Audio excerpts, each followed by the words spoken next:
Friends, ఈరోజు ఒక కథ, కొత్త కథ చెప్పుకుందామా. రహస్య అడవిలో రోహన్, మాయా వీళ్ళందరూ కలిసి ఏం చేశారో చెప్పుకుందామా. చేయండి.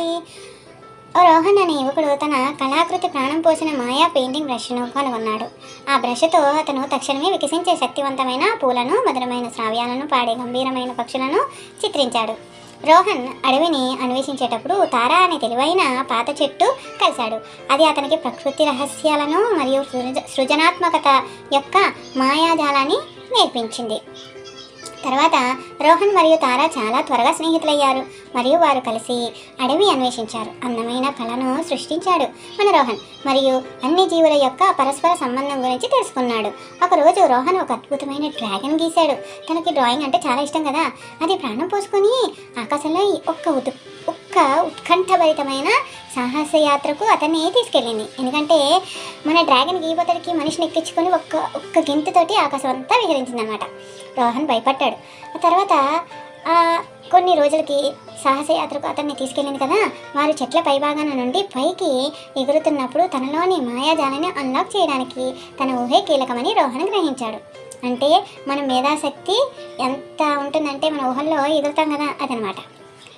అవతల ప్రపంచాన్ని అన్వేషించారు. వారు లూనా అనే కొంటె దేవకన్యను కలిశారు. ఆమె తన స్నేహితులు మోసగించడానికి ఇష్టపడేది, కానీ ఎల్లప్పుడూ మంచిది ఉద్దేశించేది. అంటే మంచి మాట చెప్పేది, కానీ కొంటె దయ్యం కదా, అప్పుడప్పుడు వాళ్ళని ఏడిపిస్తూ ఉండేది.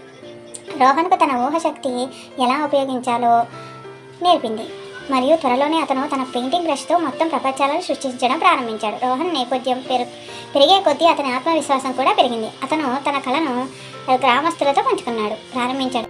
దాన్ని చూసిన వారందరికీ ఆనందం మరియు ఆశ్చర్యం కలిగించారు. గ్రామస్తులు రోహన్ ప్రతిభను జరుపుకున్నారు మరియు త్వరలోనే అతను మాయాజాలానికి ప్రాణం పోసిన యువ కళాకారుడిగా పేరు పొందాడు.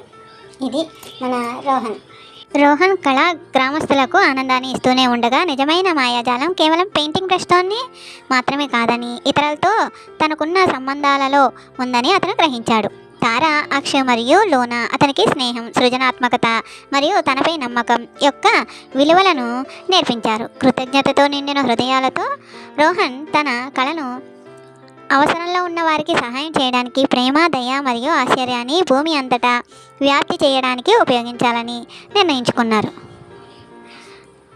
కాబట్టి రోహన్ కథ పూర్తి వృత్తం అయ్యింది. అతను తన చుట్టూ ఉన్న ప్రపంచానికి మాయాజాలాన్ని సృష్టించడం. కథలో మీనింగ్ ఏంటో తెలుసా? మన చుట్టూ జరిగే సంఘటనల్ని మనం మాయా అనుకుంటాం. దాని నుంచి మనం ఎలా బయటకు రాగలమని. ఈ కథ నచ్చిందా? Please like, share.